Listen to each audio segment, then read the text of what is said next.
Americans are more optimistic about where we stand in the fight against the coronavirus. A monthly Gallup poll in May showing 84% of us think the coronavirus situation is getting better, which is a 15% jump from April.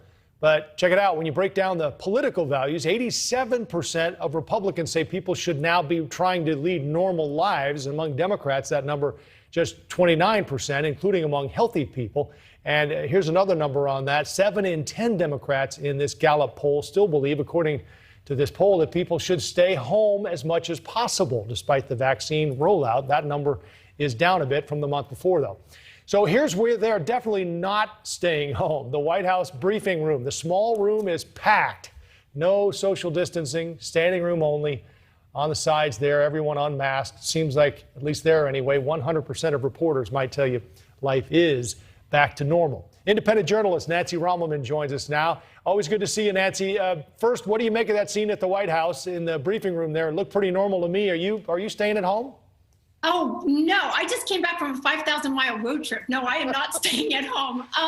If they're all vaccinated, which they probably are, then there's really nothing to worry about. I saw someone in a store today that said, well, even though I'm vaccinated, I could still get sick from someone. I'm like, you get sick from anyone at any time. So, yeah, it's time. And we're going to reach, I think, a tipping point where, look, if people want to stay masked, I'm not going to argue with them, but the science doesn't match. 2/3 of people, Nancy, 66% say their lives are either somewhat or completely now back to normal. What does it take to get that number higher? Is it more vaccines? Maybe I think it's also having your friend invite you over.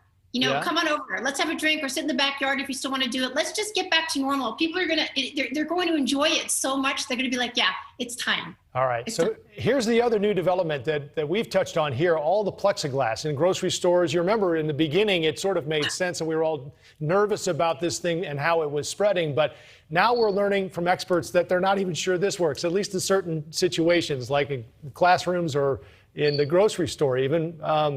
I guess I'm not surprised in the end. I mean, I used to think, I'm old enough, you and I both are, to remember when you could smoke on an airplane, right? And I remember thinking, you're in the non-smoking section, you can still smell it.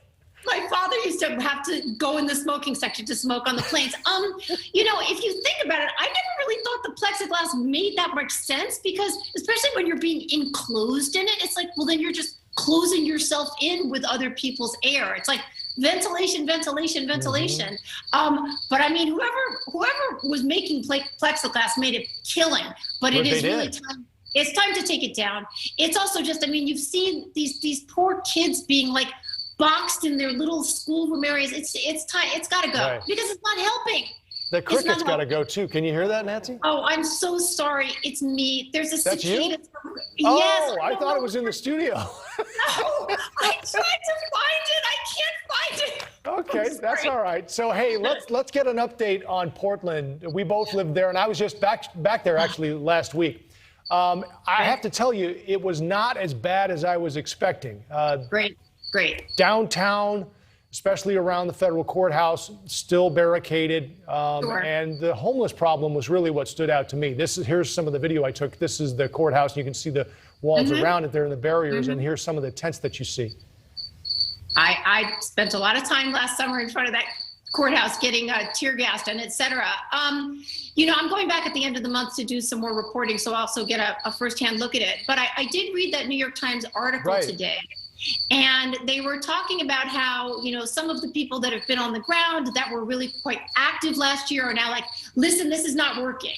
This is not working. We've got to change it. And one particular quote I noticed was from a woman named Demetria Hester. And she said, Black Lives Matter is performative. That satisfies them at night, but they don't have a plan. Well, I can tell you that I was on the ground with Ms. Hester more than once when she was by the police union, when they were breaking it down and setting it on fire, and she was performing really lewd, crude gestures at anybody she thought was like against BLM. And it's like, okay, you thought your message was going to work by just sort of doing these kind of obnoxious things. And now they're not, and you're getting sick of it. Well, you contributed to the problem.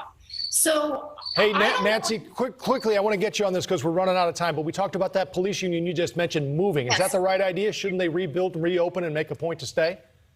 Yes, absolutely. The thing is that this is one of the absolute, I've written about it, you can go to Reason and find it. This is a place that is targeted like almost every week. They keep destroying it.